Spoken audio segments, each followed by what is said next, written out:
Problem on simultaneous equation में समझाने के लिए कुछ भी नहीं है और समझने के लिए सभी कुछ है। क्या मतलब है इसका कि डे टू डे प्रॉब्लम देगा वो तुमको। इंग्लिश अगर तुम्हारी अच्छी है तो तुम क्वेश्चन को आराम से समझ लोगे। इंग्लिश में प्रॉब्लम है तो हो सकता है उसका सेंस तुम्हें समझ में ना आए, तो उसको समझना पड़ेगा। एक बार तुमने प्रॉब्लम को समझ लिया ठीक से, मतलब आपकी ability to understand, to read English and frame a mathematical formula out of it, अगर आप ये एबिलिटी को मास्टर कर लेते हैं तो उसके बाद जो क्वाड्रेटिक इक्वेशन बनेगी वो बहुत सिंपल सी होगी।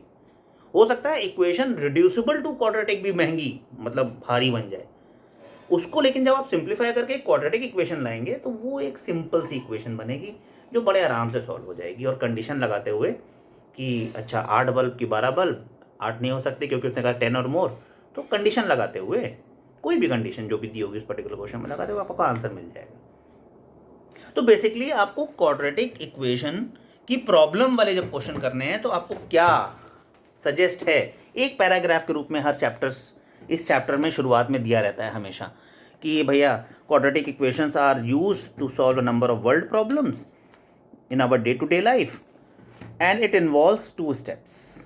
कहना आसान है, क्या है वो 2 step? Translating the words of the problem into the algebraic equation.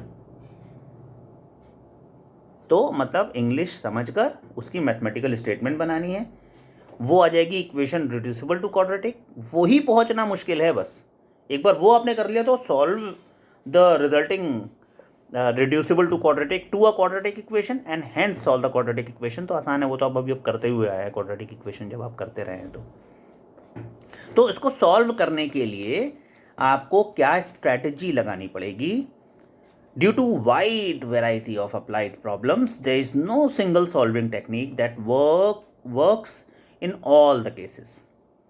However, the following general suggestion should prove helpful. Read the statement of the problem carefully.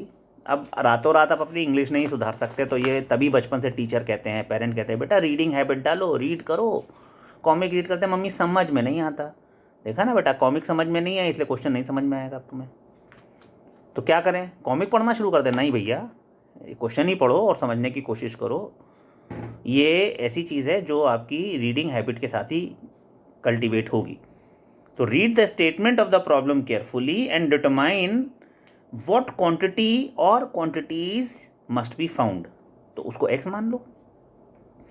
Represent the unknown quantity और quantities by a variable, तो उसको x मान लो जैसे मैंने कहा।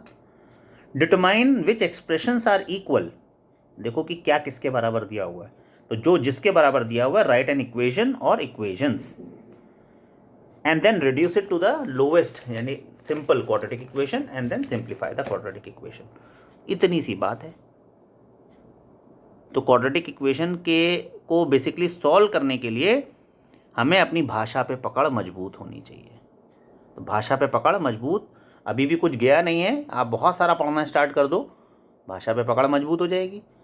English भाषा पे मजबूत करनी है तो इंग्लिश भाषा पढ़ना शुरू कर दो।